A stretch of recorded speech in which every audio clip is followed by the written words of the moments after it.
Hi friends, आज आपण पाहणार आहोत जनरल सायन्स स्टँडर्ड 8 यामध्ये आज आपण पाहणार आहोत इनसाइड द ॲटम हा टॉपिक पाहणार आहोत.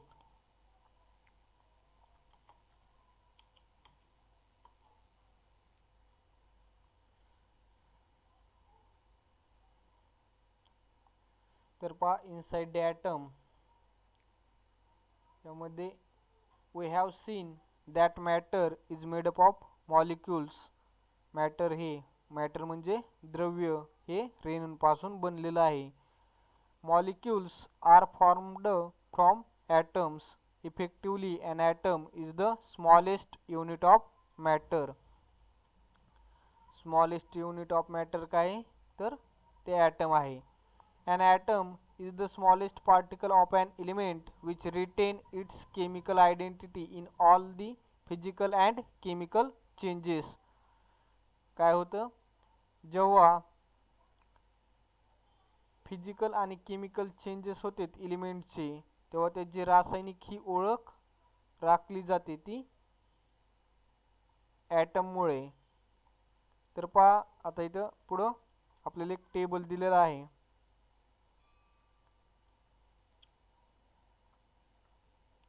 या टेबलमध्ये नेम ऑफ सबस्टन्स दिलेलं आहे.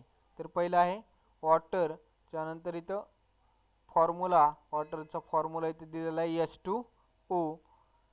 तर विचारते इथं इज ॲन ॲटम, हा ॲटम आहे का तर नाही आहे. हा काय इट इज अ मॉलिक्यूल, कारण दोन एलिमेंटच्या ॲटमपासून बनलेला आहे, एक हायड्रोजन आणि एक ऑक्सिजनच्या, त्यामुळे ही इज अ मॉलिक्यूल. त्यानंतर single type of atom in the molecule, एकाच प्रकारच्या अणू ह्या रेणूमध्ये आहेत का पाण्याच्या तर नाही आहेत. काय different types of atom in the molecules, वेगवेगळ्या प्रकारचे अणू ह्याच्या रेणूमध्ये आहेत म्हणून ह्याला टिक केलेली. हा एलिमेंट नाही आहे तर हा कंपाऊंड आहे, त्यामुळं टिक केलेली. त्याच पद्धतीने ऑक्सिजन इथे दिलेला आहे. ऑक्सिजन काय is a molecule, single type of atoms in the molecules, ह्याला राईट केलेलं आहे. त्यानंतर एलिमेंट्स, हा एलिमेंट आहे कारण ह्याच्यात काय एकच सबस्टन्स म्हणजे तो ऑक्सिजन आहे. त्यानंतर हेलियमला इज ॲन ॲटम, हा हेलियमचा ॲटम आहे, अणू आहे. त्यानंतर single type of atoms in the molecules, yes एकच प्रकारचे अणू आहेत. त्यानंतर it is element, yes it is element कारण हा मूलद्रव्य आहे आणि कंपाऊंड नाही आहे. त्यानंतर इथं हायड्रोजन दिलंय तर हायड्रोजनचं पाहूत. हायड्रोजन H2 ॲटम्स पासून बनलेला आहे म्हणजे हा काय मॉलिक्यूल, त्यामुळे ह्याला राईट. त्यानंतर single type of atom in the molecules आहेत का तर यस, ह्याला पण टिक होईल. त्यानंतर different types of molecules in the atom नाही आहेत. एलिमेंट आहे, हायड्रोजन एलिमेंट आहे, कंपाऊंड नाही आहे. Ammonia NH3 is and item, तर हा ॲटम नाही, हा काय मॉलिक्यूल. त्यानंतर single type of atom in the molecule आहेत का तर नाही आहेत, डिफरंट टाईप्स ऑफ मॉलिक्यूल्स आहेत. त्यानंतर एलिमेंट नाही, हा कंपाऊंड आहे कारण का दोन एलिमेंटपासून, एक नायट्रोजन आणि एक हायड्रोजन पासून बनलेला असा हा कंपाऊंड आहे.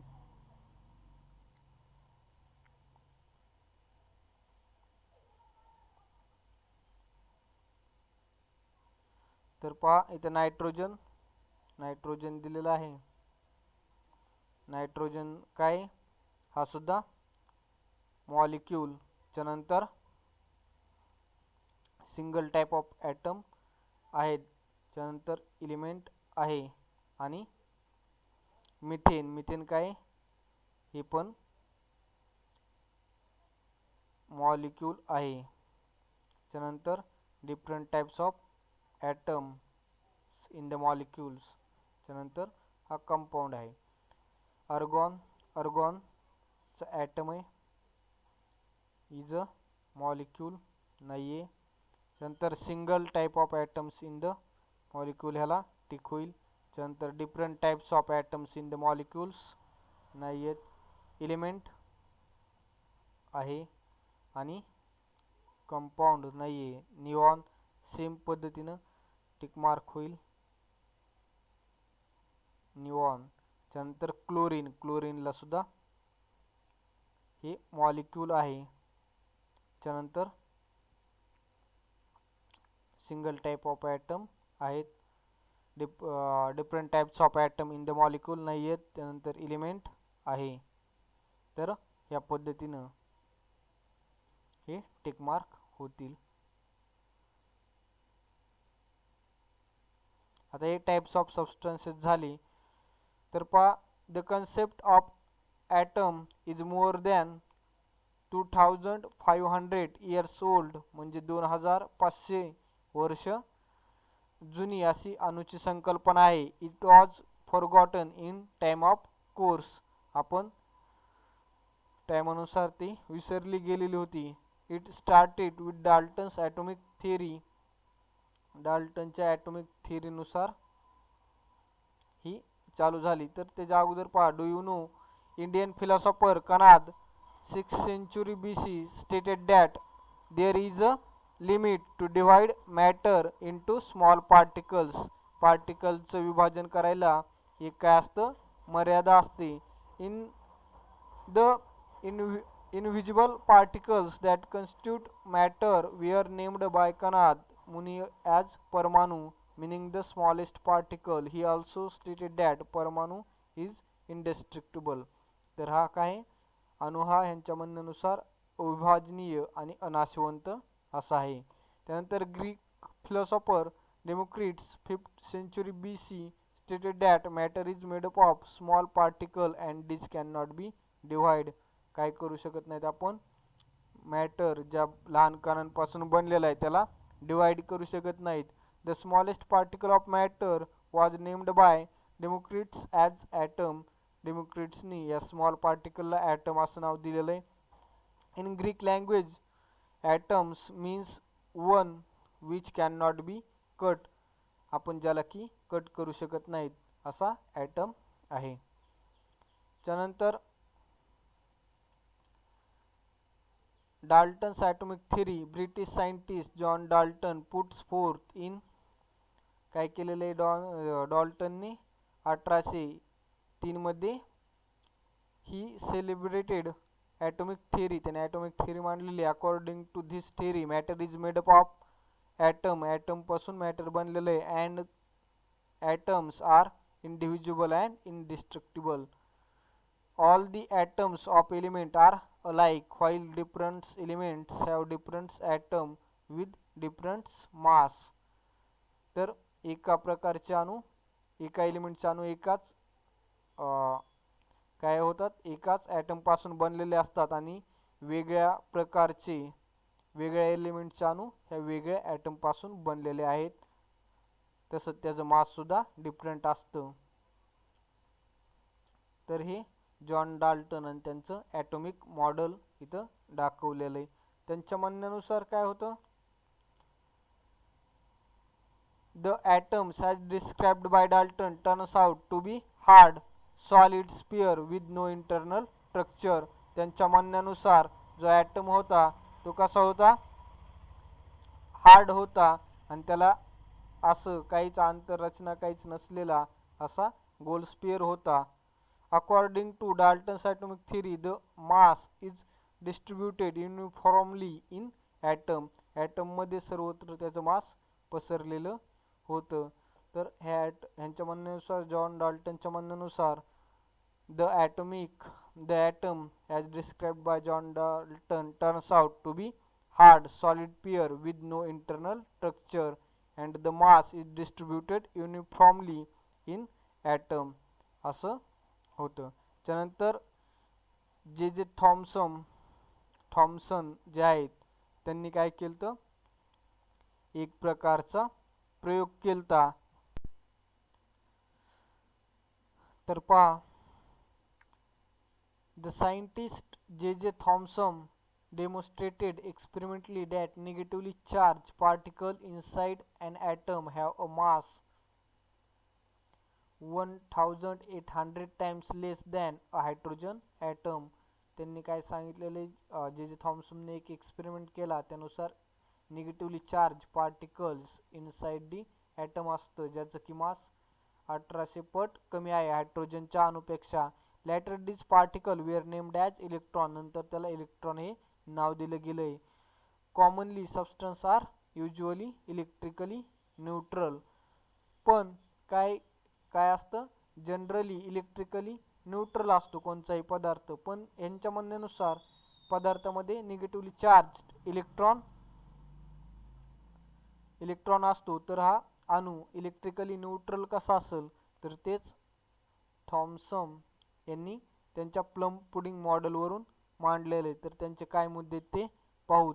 यांनी 1904 मध्ये त्यांचं प्लम पुडिंग मॉडेल मांडलं होतं. According to this model positive charge is distributed throughout the atom and the negatively charged electron are embedded in it. काय होतं, ह्याच्यानुसार पॉझिटिव्हली चार्ज हा सर्वत्र ॲटम मध्ये पसरलेला असतो आणि निगेटिव्हली चार्ज इलेक्ट्रॉन हे त्याच्यामध्ये इम्बेडेड केलेले असतात. The distributed positively charge is balanced by negatively charge on electron. तर काय असतं, पॉझिटिव्ह चार्ज ज्या डिस्ट्रीब्युटेड झालेले आहेत हे बॅलन्स यांचं कसं केलं जातं, निगेटिव्हली चार्ज इलेक्ट्रॉनमुळे होतं. Therefore atoms becomes electrically neutral, आणि यामुळे ॲटम काय होतो, इलेक्ट्रिकली न्यूट्रल होऊन जातोय. तर हे जे जे थॉम्सन आहेत आणि त्यांचं प्लम पुडिंग मॉडेल. तर तुम्हाला माहित आहे का, plum pudding model or plum cake is sweet dish prepared during the Christmas. In old times, this sweet dish was made in Western countries by adding pieces of dried fruit called plum. These days, raisins or dates are used. तर हे plum cake यानुसार नाव काय दिलेलं आहे थॉम्सननी, plum pudding model of atom. त्यानंतर रुदरफोर्डनी त्यांचं ॲटॉमिक मॉडेल मांडलेलं आहे 1911 मध्ये. तर त्यांचा एक्सपेरिमेंट काय होता तो पाहूत आणि त्यांनी कसं त्यांचं मॉडेल मांडलेलं आहे. तर त्यांनी रुदरफोर्ड स्कॅटरिंग एक्सपेरिमेंट होता. त्यांनी एक किरणोत्सारी म्हणजेच रेडिओ ॲक्टिव्हिटी सबस्टन्स घेतला होता, जे की पॉझिटिव्हली चार्ज अल्फा पार्टिकल्स जे होते याचा मारा एका पातळ पत्रा घेतला होता, ज्याची की जाडी 10⁻⁴ mm एवढी होती आणि एक फ्लोरोसंट स्क्रीन होती.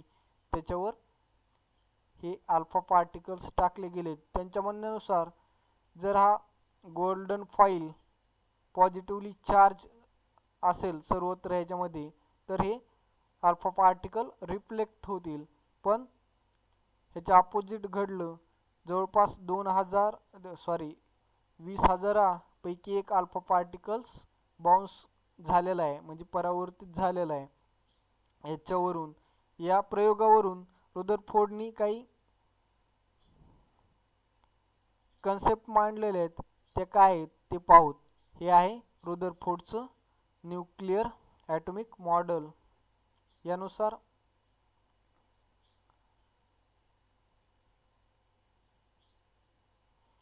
Number 1, there is a positively charge nucleus at center of an atom. ॲटमच्या केंद्रकात एक पॉझिटिव्हली चार्ज असं त्याचं न्यूक्लियस आहे, केंद्रक आहे. Number 2, almost the entire mass of atom is concentrated in nucleus. न्यूक्लियसमध्ये ते सर्व मास एकत्र जवळपास झालेला आहे. 3 number, negatively charge particles called electron revolves around nucleus. न्यूक्लियसच्या अराउंड काय होते, negatively charge particle न्यूक्लियसच्या around revolve करतात, फिरतात. त्यानंतर number 4, the total negatively charge on all electron is equal to positive charge on nucleus. जे केंद्रकामध्ये निगेटिव्हली चार्ज इलेक्ट्रॉन असतं त्याचं तो किती असतो, जवळपास पॉझिटिव्हली चार्ज प्रोटॉन एवढा असतो, जे की केंद्रकात पॉझिटिव्ह जेवढा चार्ज असतो तेवढाच इलेक्ट्रॉनचा चार्ज असतो. त्याच्यामुळे काय होतं, as opposite charges are balanced atom is electrically neutral. दोन्ही चार्ज एकसारखे झाल्यामुळं इलेक्ट्रिकली ॲटम न्यूट्रल होतो. 5 number, there is an empty space between revolving electron and atomic nucleus. तर हे काही मुद्दे होते. त्यानंतर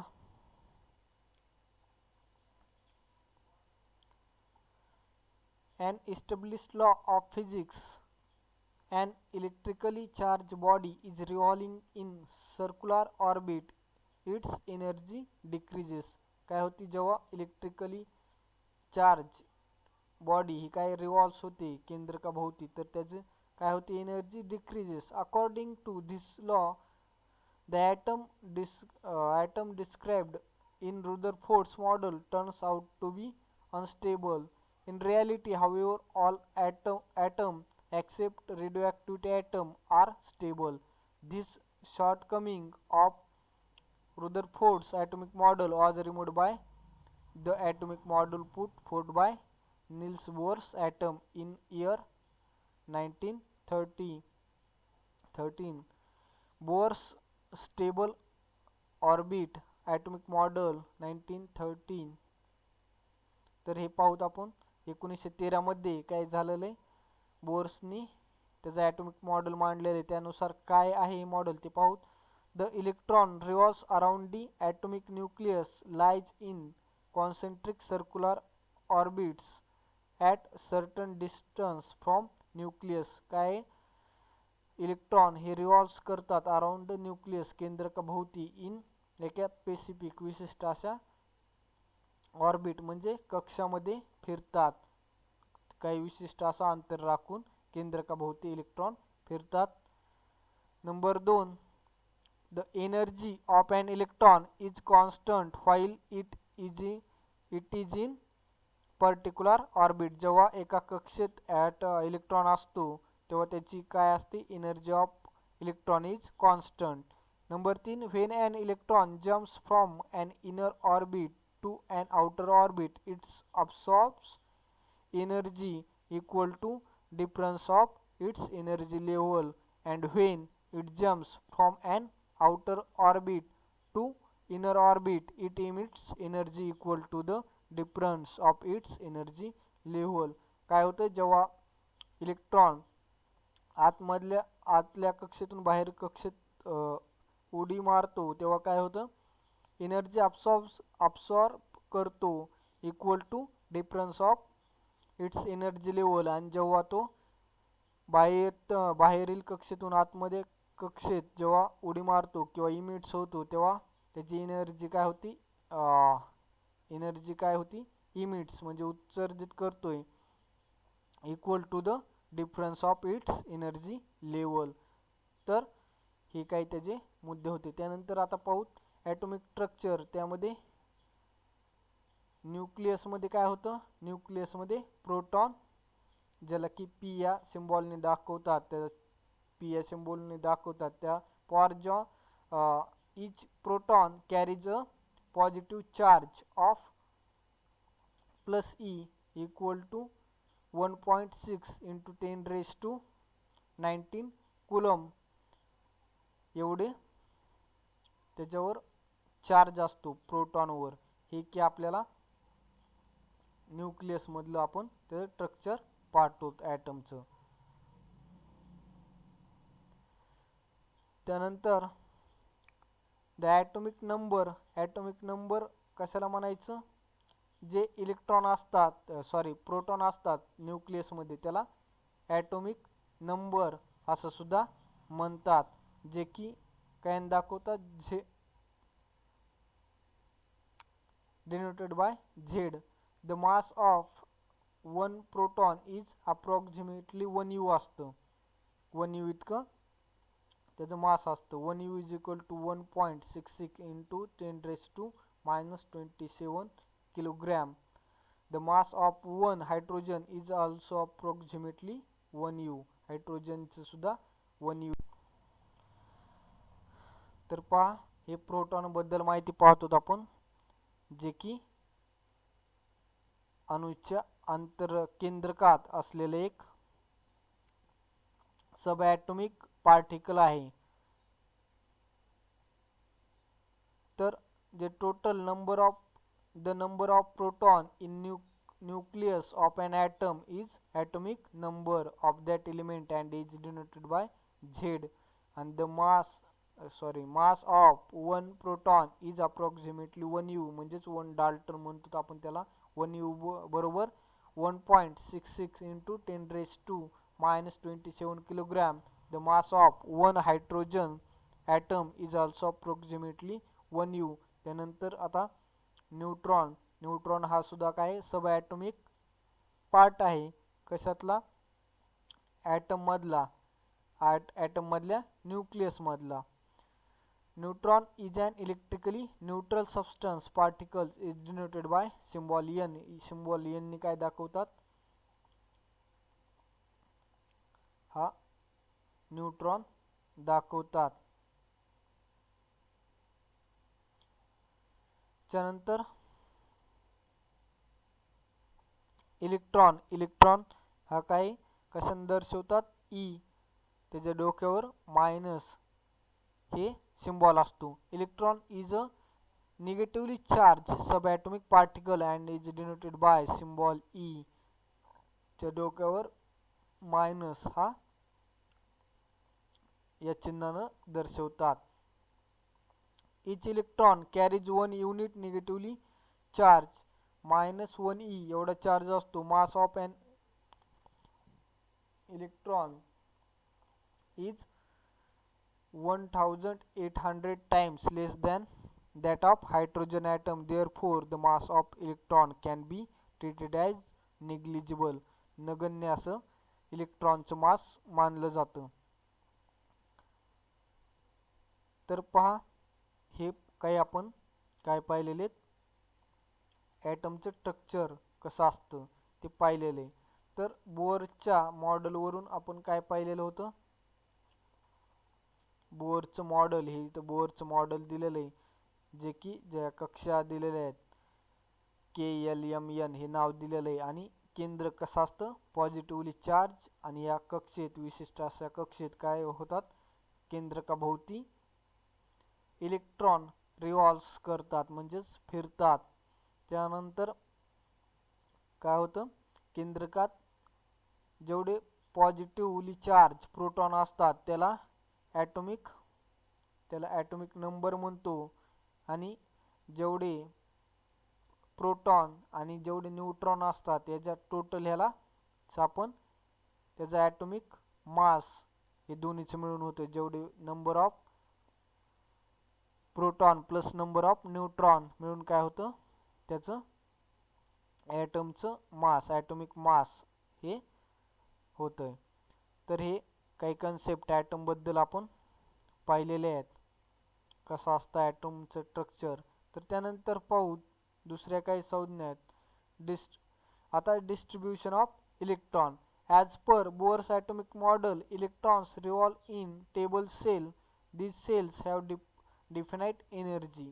तर जेव्हा बोर्स मॉडेलनुसार इलेक्ट्रॉन रिव्हॉल्व करतात, एका स्थिर कक्षेत काय करतात? रिव्हॉल्व करतात न्यूक्लियस भोवती.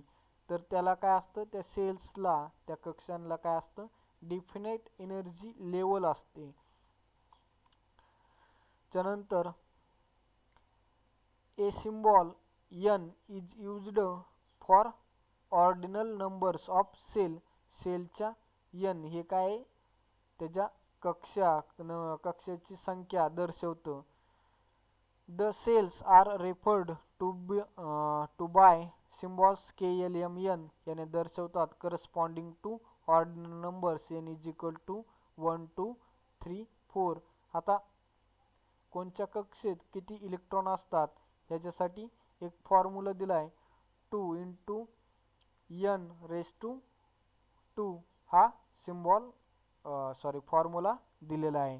याच्यानुसार आपल्याला एका ॲटममध्ये किती इलेक्ट्रॉन असतात हे काढण्यास मदत होते.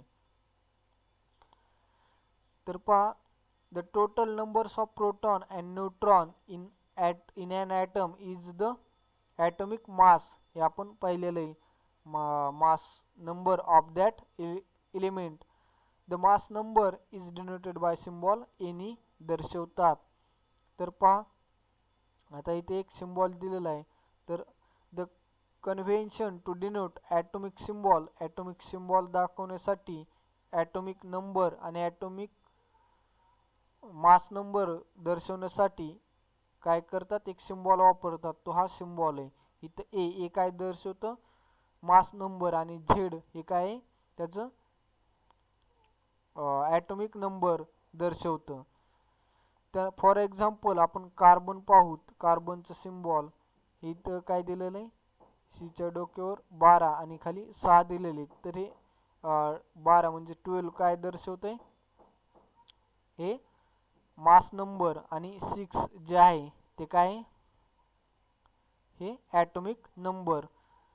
The proton number of carbon is 6. कारण आपण काय म्हणतो, ॲटॉमिक नंबर म्हणजेच त्याचा proton, number of proton in the atom is called atomic number.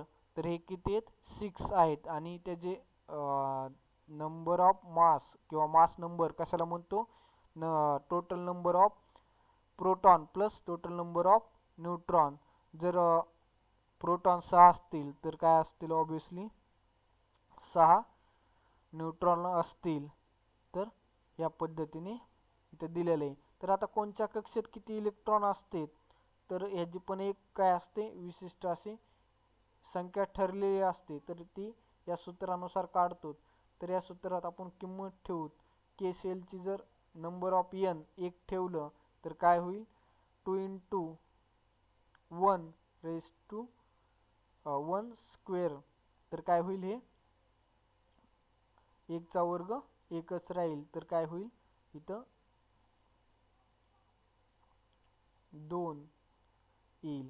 त्यानंतर यल बरोबर काय, आता यल ही कक्षा असेल. यल कक्षेत जर आणखीन एखादी व्हॅल्यू ठेवली, समजा यल कक्षेत आपण इथं यल एक कक्षा आहे, त्याच्यानुसार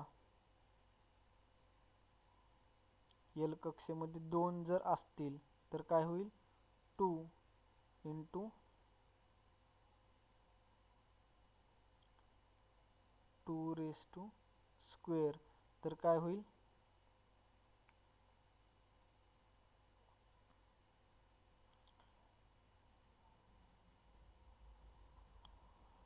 टू रेस टू 2 स्क्वेअर 4 आणि 2.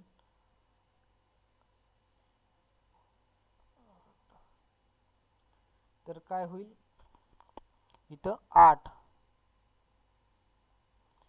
काय झालं, हे याचे नंबर ऑफ एन काय, ह्याला 2 नंबर दिलेला आहे. त्यामुळं 2 गुणिले 2 चा वर्ग 4, 4 2 8. तर काय होईल, नंबर ऑफ इलेक्ट्रॉन यल कक्षेत किती असतील, 8 असतील. त्यानंतर तिसऱ्या कक्षेत 3 मांडलं तर काय होईल, 2. तर काय झालंय, यल कक्षेत क्षमता जर यल ला 2 लिहिलं तर काय होईल, 2 गुणिले 4 बरोबर 8. ही यल कक्षेची क्षमता होईल. त्यानंतर नेक्स्ट पाहूत यम बरोबर N is equal to 3 put केल्यावर काय होईल, 2 इंटू 3 रेस टू 2. 3 चा स्क्वेअर काय, 9 into 2 is equal to 18. Number of electron in M shell is 18.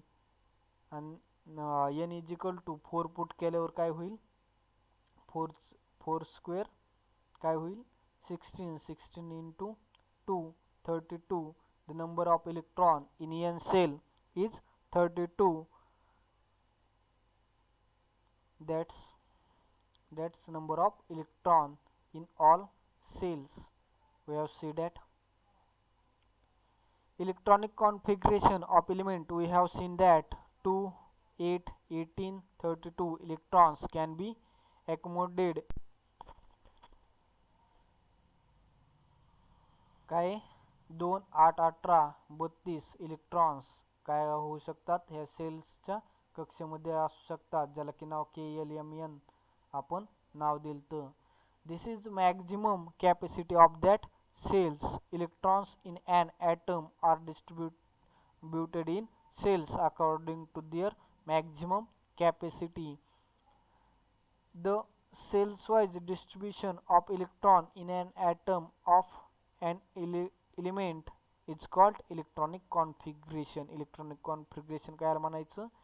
the cell-wise जे इलेक्ट्रॉनचे विभाजन असतं ह्यालाच इलेक्ट्रॉनिक कॉन्फिगरेशन म्हणतो. एलिमेंटचं electronic configuration. Each electron has definite energy level as per the shell in which it present. प्रत्येक कक्षेतील इलेक्ट्रॉनला त्याची स्पेसिफिक अशी एनर्जी लेवल असते. In which it present. Energy of an electron in the first K shell is lowest. इलेक्ट्रॉनची electron जो असतो पहिल्या कक्षेतला त्याची कशी एनर्जी असते? लोवेस्ट असते. Energy of electron in the subsequent shells goes on increasing. जेव्हा त्याचा सेल नंबर वाढत जातो तशी त्याची एनर्जी लेवल पण वाढत जाते. The electronic configuration of element is such that energy of all the electrons together is maximum possible. तर या पद्धतीने त्याची एनर्जी लेवल असते. तर नेक्स्ट पहा इथे इलेक्ट्रॉनिक कॉन्फिगरेशन कसं असतं. हायड्रोजन ॲटम दिलेला आहे इथं. Hydrogen atom symbol H. Electron number in the atom एक असतो. त्याच्या के कक्षेत काय असतो? एकच इलेक्ट्रॉन असतो, त्यामुळे त्याचं इलेक्ट्रॉनिक कॉन्फिगरेशन 1 असणार. त्यानंतर हेलियमचं मात्र काय असतं? 2 इलेक्ट्रॉन असतात व ते 2 इलेक्ट्रॉन कुठं पुट होतील? के कक्षेमध्येच, कारण के कक्षेची क्षमता 2च आहे. तर त्याचं इलेक्ट्रॉनिक कॉन्फिगरेशन 2च होईल. त्या लिथियमचं 3 आहे, तर 3 असल्यामुळं 2 कुठं होतील? के सेलमध्ये, आणि एक जे आहे ते पुढच्या कक्षेमध्ये म्हणजे एल कक्षेमध्ये जाईल. तर हे 2 1 हे इलेक्ट्रॉनिक कॉन्फिगरेशन आहे. तर याच पद्धतीने आपण काही दुसरे पाहूत.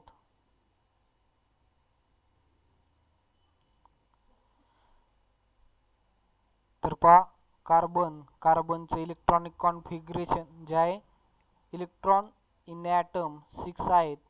तर के सेलमध्ये 2, एल सेलमध्ये 4. तर इलेक्ट्रॉनिक कॉन्फिगरेशन काय होईल? 2, 4. देन न्यूट्रॉनचं electron number of electron in atom 7.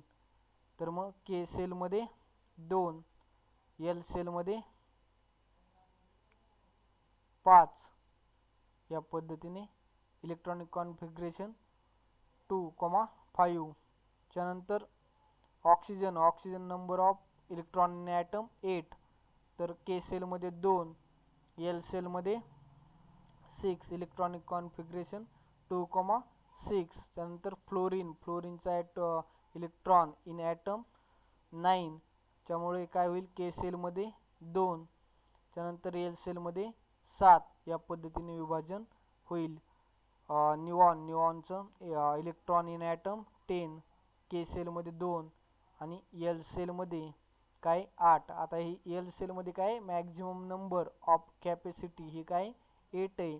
तर त्यामुळे इथं 8 आणि इलेक्ट्रॉनिक कॉन्फिगरेशन 2, 8. त्यानंतर सोडियम इलेक्ट्रॉन किती आहेत? सोडियममध्ये 11. तर याच्यामुळे काय झालं? के सेलमध्ये 2, एल सेलमध्ये 8, मात्र एक उरतो तो एम सेलमध्ये दाखवला आहे. तर या पद्धतीनं इन्क्रीजिंग ऑर्डरनुसार काय होईल? याची इलेक्ट्रॉन कॉन्फिगरेशन ते आहे वाढत राहील.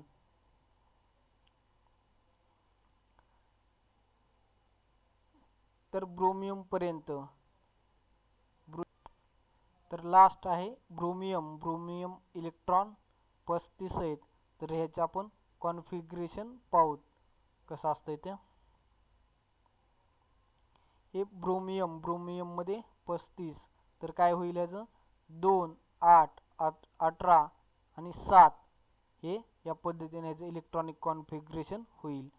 इन फर्स्ट म्हणजे के सेलमध्ये 2, देन नेक्स्ट एल मध्ये 8, एम मध्ये 18 आणि एन मध्ये 7 या पद्धतीने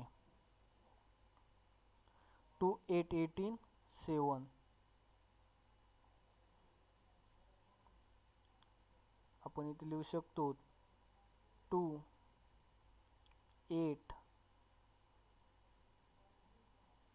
18 आणि 7 ह्याचं 2 8 18 आणि 7 या पद्धतीने electronic configuration of some elements आपण पाहिलेले आहेत. त्यानंतर व्हॅलेन्सी ऑफ इलेक्ट्रॉनिक कॉन्फिगरेशन पाहू.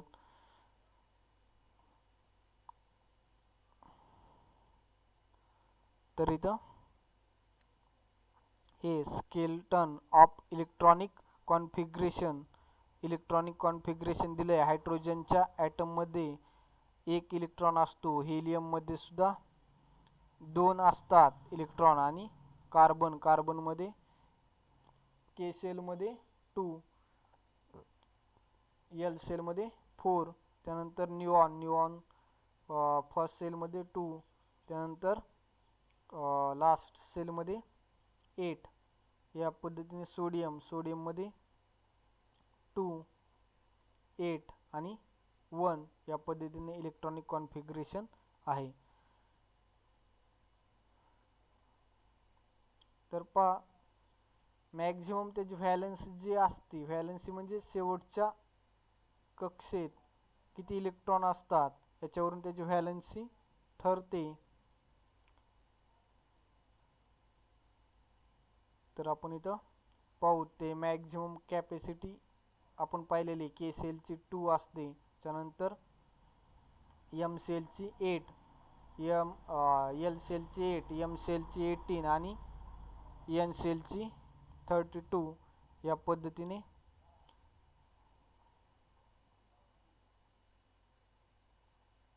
तर इथं इलेक्ट्रॉनिक कॉन्फिगरेशन दिले. Relationship between valency and electronic configuration. तर इथं सिम्बॉल ऑफ एलिमेंट एच दिलाय. तर त्याचा molecule formula of compound HCl. याच्यामध्ये काय झालंय valency of an element H ची व्हॅलेन्सी काय 1 आहे आणि Cl म्हणजेच क्लोरीनची HCl ह्याची सुद्धा व्हॅलेन्सी 1 आहे. तर हायड्रोजनमध्ये 1 इलेक्ट्रॉन असतो आणि क्लोरीनमध्ये 2 8 आणि 7 असतं. तर नंबर ऑफ व्हॅलन्स इलेक्ट्रॉन्स म्हणजे व्हॅलन्स इलेक्ट्रॉन्स जे असतात ते 1 असतं आणि शेवटच्या कक्षेतील इलेक्ट्रॉन ज्याला की नंबर ऑफ व्हॅलन्स इलेक्ट्रॉन म्हणतो हे क्लोरीनमध्ये 7 असतात. तर ह्याच्यानुसार काय होतं तर ह्याची व्हॅलेन्सी ठरवताना 8 - x हा फॉर्म्युला वापरतो.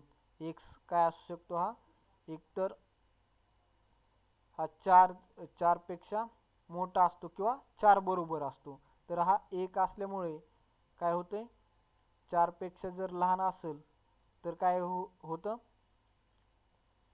हा एकच राहतो. 4 पेक्षा जर लहान असेल तर तीच संख्या त्याची व्हॅलेन्सी राहते आणि 4 पेक्षा जर मोठी असेल तर हे 8 मधून मायनस होतं. तर इथं 7 आहे. तर काय झाले ह्याची व्हॅलेन्सी सुद्धा इथं 1 येते हायड्रोजनची आणि क्लोरीनची 8 - 7 ह्याची सुद्धा एकच येते.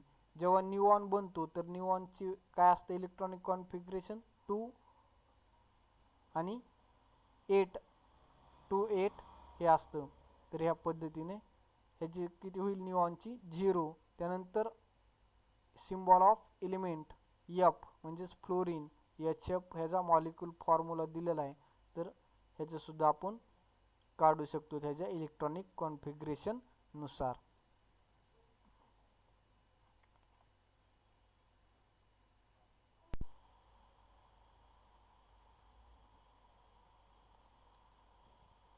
तर हे आहे व्हॅलेन्सी. हायड्रोजनची व्हॅलेन्सी किती असते? त्याच्या शेवटच्या कक्षेत एक इलेक्ट्रॉन असतो, म्हणजे त्याची व्हॅलेन्सी सुद्धा एक झाली.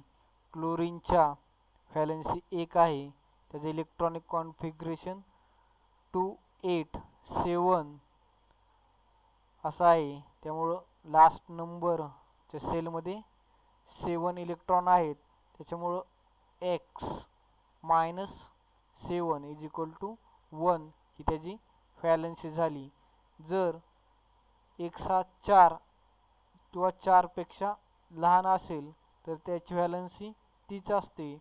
जर x हा 4पेक्षा मोठा असेल तर हा 8 मायनस x ही त्याची व्हॅलेन्सी होती. तर इथं पहा निऑन. निऑन काय? ह्याचा कोणता कंपाऊंड नसतोय, हा नोबल गॅस आहे, नोबल एलिमेंट आहे.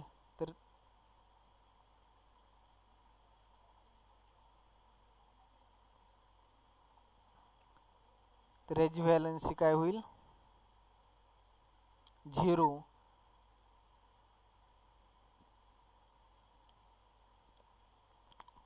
त्याच पद्धतीने फ्लोरीन. फ्लोरीनची किती असते? फ्लोरीनची 1 असते, म्हणजेच ह्याचं इलेक्ट्रॉनिक कॉन्फिगरेशन काय येईल?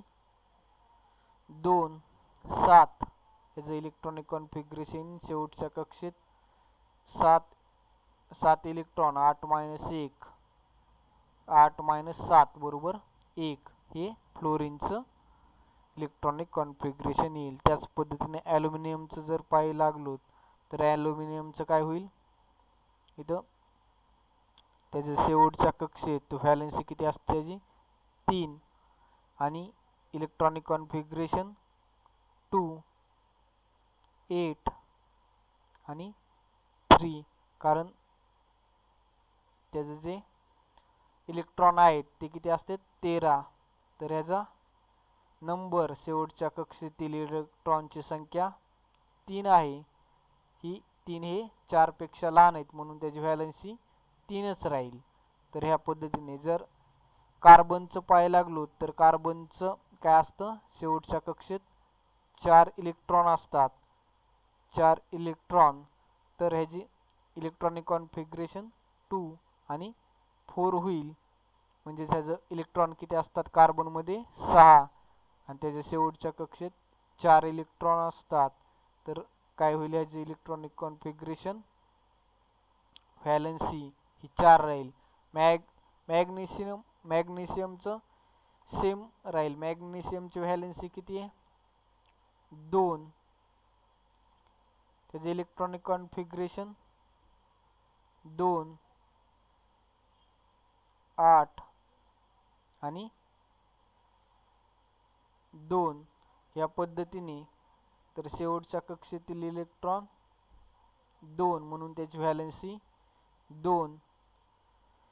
Sodium Na. सोडियमचे सुद्धा काय होईल? व्हॅलेन्सी 1 असते, कारण काय? इलेक्ट्रॉनिक कॉन्फिगरेशन 2 8 आणि 1 एवढं असतं. तर हे 1 हे 4पेक्षा लहान आहेत म्हणून ह्याची व्हॅलेन्सी सुद्धा 1च राहील. शेवटच्या कक्षेत 1 इलेक्ट्रॉन असतो. तर आता इथं फ्लोरीनचं पाहायला लागलो तर काय असतं? फ्लोरीनची व्हॅलेन्सी सुद्धा 1 असते, कारण का? तर त्याचे इलेक्ट्रॉनिक कॉन्फिगरेशन 2 आणि 7 आहे. तर या शेवटच्या कक्षेत 7 इलेक्ट्रॉन. आता 7 ही 4पेक्षा मोठे म्हणून 8 मायनस 7 करायची. तर काय होईल? ह्याचं उत्तर 1 येईल, म्हणून ह्याची व्हॅलेन्सी 1. याच पद्धतीने निऑनचे सुद्धा काय इलेक्ट्रॉनिक कॉन्फिगरेशन पाहायला लागलो तर 2 आणि 8 हे आहे. तर ह्याचं शेवटच्या कक्षेत 8 electron. Number of valence electron किती येतं? 8 आहेत. म्हणजेच 8 मायनस 8 इज इक्वल टू 0 त्याची valency. 8 minus 8 is equal to 0. तर हे होतं electronic configuration. Relationship between valency and electronic configuration. तर ह्याच्या इलेक्ट्रॉनिक कॉन्फिगरेशनहून काय करू शकतो आपण, ह्याची व्हॅलेन्सी काढू शकतो. तर हे काय करायचं असतं, जर व्हॅलन्स इलेक्ट्रॉन हे 4 पेक्षा लहान असतील तर तीच त्याची व्हॅलेन्सी असते. 4 किंवा 4 पेक्षा लहान असेल तर ती त्याची व्हॅलेन्सी असते. जर valence electron is greater than 4 तर काय असते 8 मायनस एक्स, म्हणजेच 8 मायनस 4च्या पुढील जी संख्या असते ती त्याची व्हॅलेन्सी असते. तर हे व्हॅलेन्सी, इलेक्ट्रॉनिक कॉन्फिगरेशन आणि व्हॅलेन्सी मधलं रिलेशन. नेक्स्ट पार्टमध्ये आपण ॲटम बद्दल इतर काही कन्सेप्ट आहेत त्या पाहूत.